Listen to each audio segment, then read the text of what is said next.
Hello বন্ধুরা, লড়াই চ্যানেলের নতুন একটি ভিডিওতে ওয়েলকাম জানাচ্ছি।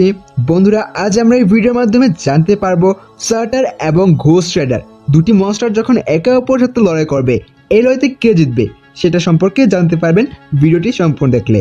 দ্য গড অফ ফায়ার সার্টারকে বলা হয়, অন্যদিকে ঘোস্ট রাইডার ইনমর্টাল। তো ফাইনালি এই লড়াইতে কে জিতবে জানতে চান তাহলে ভিডিওটি সম্পূর্ণ দেখতে হবে। আর ভিডিওটি আমরা এই দুটি মনস্টারের এবিলিটির উপর কম্পারিজন করব। তো বন্ধুরা, আপনারা বুঝতে পারছেন এই লড়াইটি কতটুকু হাড্ডাহাড্ডি হবে। এই লড়াইতে কে জিততে পারে তা যদি আপনারা আগে থেকে প্রেডিক্ট করতে পারেন তাহলে কমেন্ট বক্সে লিখে আমাকে এখনই জানিয়ে দিন। দেখা যাক কার প্রেডিকশন শেষে গিয়ে মিলে যায়। তো বন্ধুরা, লড়াই চ্যানেলের এই নতুন ভিডিওটি এখনই শুরু করে দেওয়া যাক। তার আগে পুরাতন সাবস্ক্রাইবারদের কাছে একটা কথা বলছি, অনুরোধ করছি ভিডিওটিতে লাইক করে দিন। আর নতুন ভিউয়ারদের কাছে একটা অনুরোধ, চ্যানেলটিকে সাবস্ক্রাইব করে নিন এবং ভিডিওটিতে লাইক করে দিন। এই দুটি কাজ করা হয়ে থাকলে চলুন ভিডিওটি শুরু করা যাক। সার্টার বসবাস করে মাসফিল হামে, যে জায়গায় অন্যান্য ফায়ার ডিমান্ডরা বসবাস করে। এই মাসফিল হামের রাজা অথবা সকল ফায়ার ডিমান্ডের রাজা হচ্ছে এই সার্টার। সার্টারের প্রধান উদ্দেশ্য হচ্ছে সার্টার পুরো অ্যাসগার্ডকে ধ্বংস করতে চায় এবং অ্যাসগার্ডকে যারা গার্ড করছে তাদেরকেও ধ্বংস করতে চায়। সার্টার অ্যাসগার্ডকে ধ্বংস করার জন্য বহুবার চেষ্টা করেছে, এই জন্যই সার্টার খুবই দুর্বল হয়ে গেছে। তবে ইন্টারনাল ফ্রেম পাওয়ার পর থেকে সার্টার 1000 ফিট লম্বা হয়ে যায় এবং সার্টারের স্টেমিনার অনেক বেড়ে যায়। সার্টারের কিছু পাওয়ার এবং এবিলিটি নিয়ে কথা বলা যাক। সার্টার পুরোপুরি একটি ফায়ার মনস্টার অথবা ফায়ার ডিমান্ড। সার্টারের সম্পূর্ণ দেহ আগুনের তৈরি, এই জন্যই সার্টার এত ভয়ঙ্কর হয়ে উঠেছে। ইন্টারনাল ফ্রেমকে পাওয়ার পর থেকে সার্টার 1000 ফিট লম্বা হয়ে যায় এবং তাদের আগুনের উত্তপ্ত আরো বেড়ে যায়। এই জন্যই সার্টার পুরো অ্যাসগার্ডকে ধ্বংস করতে পেরেছিল।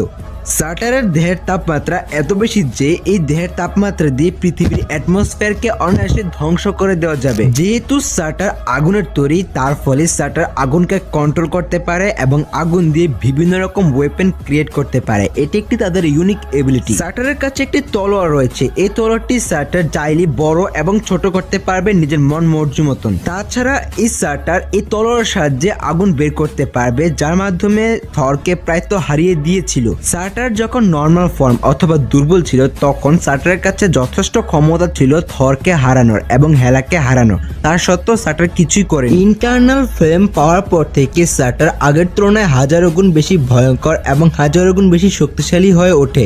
সার্টারের ফিটনেস তখন এতই বেড়ে গিয়েছিল যে সার্টার পৃথিবীকেও ধ্বংস করতে পারত তখন অনায়াসেই। সার্টার যখন শক্তিশালী হয়ে ওঠে তখন তো তারা পুরো অ্যাসগার্ডকে ধ্বংস করে দিয়েছিল, পাশাপাশি হেলাকেও ধ্বংস করে দিয়েছিল।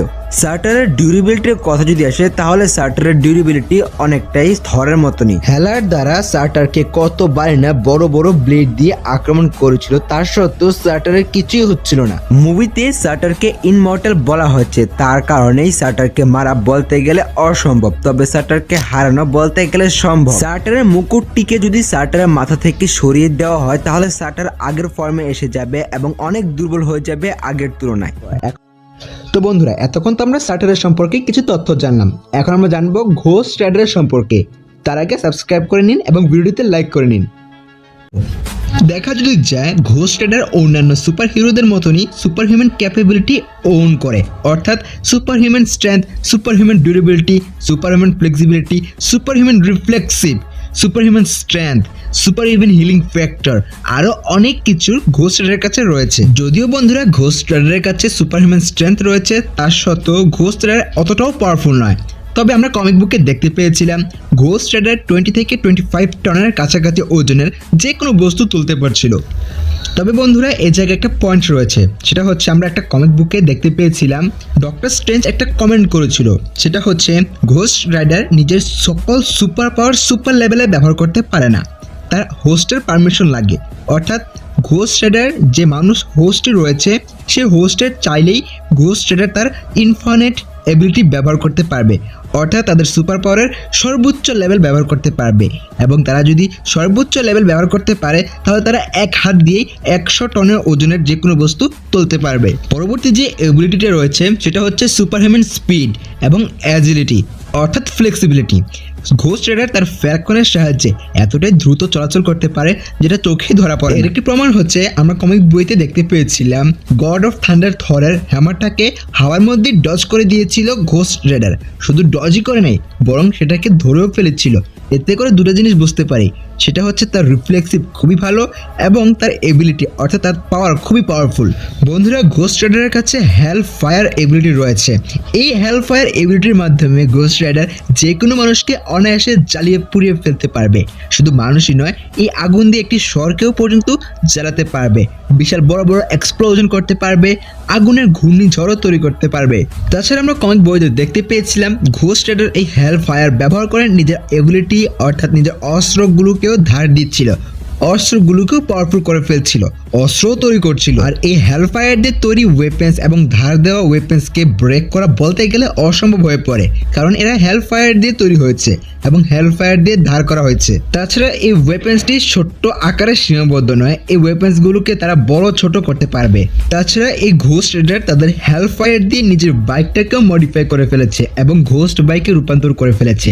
এই ঘোস্ট বাইক সাধারণ বাইকের মতো নয়, এই ঘোস্ট বাইক বিল্ডিংয়েও চড়তে পারে, পানিতেও চলতে পারে, মরুভূমিতেও চলতে পারে, সব জায়গাতেই চলাচল করতে পারে এই বাইকটি। ঘোস্ট রাইডার তাদের ওয়েপেনের মতনই নিজেকেও বড় ছোট করতে পারবে, অর্থাৎ দানবের আকারও নিতে পারবে, পিঁপড়ার মতন ছোটও হতে পারবে। তাছাড়া বন্ধুরা, ঘোস্ট রাইডারের কাছে একটা পাওয়ারফুল এবিলিটি রয়েছে, সেটা হচ্ছে তারা মৃতকেও জীবিত করতে পারবে এবং নিজের অর্ডার অনুসারে কাজ করাতেও পারবে। তবে বন্ধুরা, ঘোস্ট রাইডারের ডিউরেবিলিটি সিস্টেমটা খুবই ভালো, সেটা বলতেই হবে, কারণ ফিজিক্যালি ঘোস্ট রাইডারকে আহত করা অসম্ভব। ঘোস্ট রাইডারের আরেকটা এবিলিটি হচ্ছে ঘোস্ট রাইডার ওয়েদারকে কন্ট্রোল করতে পারে। থরের মতন যে কোনো জায়গায় লাইটনিং ফেলতে পারে, যে কোনো জায়গায় যে কোনো তুফান আনতে পারে, ঘূর্ণিঝড়ও তৈরি করতে পারে। ঘোস্ট রাইডার অনেকটা ইনমর্টাল। তবে বন্ধুরা, ঘোস্ট রাইডারকে মারা সম্ভব একমাত্র গড অথবা হেলথ দ্বারা তৈরি অন্য কোনো ওয়েপেন দিয়ে ঘোস্ট রাইডারকে মারা যাবে। বলতে পারেন হেলথ থেকে তৈরি হয়ে এসেছে এমন কোনো ওয়েপেন দিয়ে ঘোস্ট রাইডারকে মারা যাবে। ঘোস্ট রাইডার সব থেকে পাওয়ারফুল এবিলিটি হচ্ছে ঘোস্ট রাইডার যে কারোর চোখে দেখে তার ভিতরের আত্মাকে মেরে ফেলতে পারবে, পুড়িয়ে ফেলতে পারবে। বন্ধুরা, ঘোস্ট রাইডার সম্পর্কে তো আপনারা তথ্য জানতে পারলেন এবং স্যাটারের সম্পর্কেও তথ্য জানতে পারলেন। এখন আপনাদের কাছে কি মনে হচ্ছে, স্যাটার জিতবে নাকি ঘোস্ট রাইডার জিতবে? লিখে জানাতে ভুলবেন না। আর আপনারা যদি আমার ওপিনিয়ন বলেন, তাহলে বন্ধুরা বলতে খুবই কঠিন হচ্ছে এরতে কে জিততে পারবে। তবে তো প্রশ্ন থেকেই যায়, এই দুটি মনস্টারের মধ্যে পাওয়ারফুল কে? বন্ধুরা, মার্ভেল ইউনিভার্সের মধ্যে ঘোস্ট রাইডার এবং স্যাটার দুজনেই ফায়ারের তৈরি মনস্টার। ঘোস্ট রাইডারকে তৈরি করেছিল গড এবং ঘোস্ট রাইডারকে মারা যাবে একমাত্র হেল থেকে তৈরি হওয়া আসা অন্য কোনো ওয়েপেন দিয়ে। তবে স্যাটার হচ্ছে গড ফায়ার। তাহলে এই লড়াইতে কে জিতবে তা বলা খুবই ডিফিকাল্ট। আপনার কাছে কি মনে হচ্ছে, স্যাটার কি হারাতে পারবে? তাদের এই বিশাল বড় দেহ এবং এত পাওয়ারফুল এবিলিটি নিয়ে আমার ভোটটা কিন্তু স্যাটারের কাছে রয়েছে। তবে আমি ডিরেক্টলি বলছি না স্যাটার যে এই লড়াইতে জিতবে। আপনাদের কাছে কি মনে হচ্ছে, স্যাটার জিতবে নাকি ঘোস্ট রাইডার? লিখে জানিয়ে দিন। বন্ধুরা, এই ছিল লড়াই চ্যানেলের ভিডিওটি ভালো লেগে থাকলে চ্যানেলটিকে সাবস্ক্রাইব করে নেবেন এবং ভিডিওটিতে লাইক করে দিবেন। এমনই মজাদার ভিডিও পেতে হলে চ্যানেলটিকে ভিজিট করতে পারেন। দেখা হচ্ছে পরবর্তী একটি ভিডিওতে। ভালো থাকেন, ভালো রাখেন, সাবস্ক্রাইব করে পাশে থাকেন।